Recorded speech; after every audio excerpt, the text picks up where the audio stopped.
Ընտրություններին ընդառաջ իշխող ուժի տարբեր ներկայացուցիչները մասսայական հարձակում են սկսել ոչ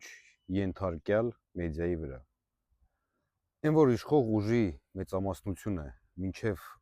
իշխանության գալը եղել է լրագրող կամ լրագրողության հետ այս կամ այն կերպ կապ ունեցել, ոչ մեկի համար գաղտնիք չի։ Նույն այդ պատճառով զավեշտալի է, որ ամբողջ 7 տարվա ընթացքում իշխող ուժը բռնաճնշել է լրագրողական համայնքին, ազգային ժողովի նախագահից սկսած վարչապետի աշխատակազմի ղեկավարով վերջացրած։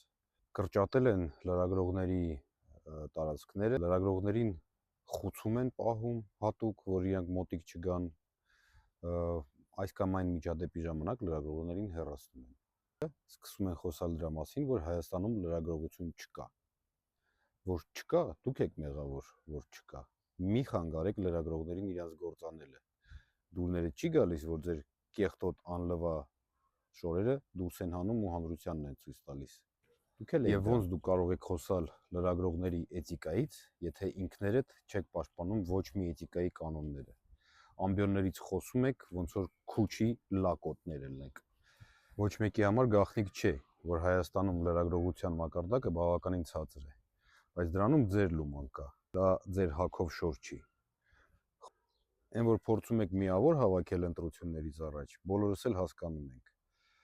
բայց չեք հավաքելու։ Ժողովուրդը այն ժողովուրդը չի, որ ձեզ վստահել է։ Ժողովուրդը անցել է փորձություններով, որոնք դուք բերեցիք ժողովրդի գլխին։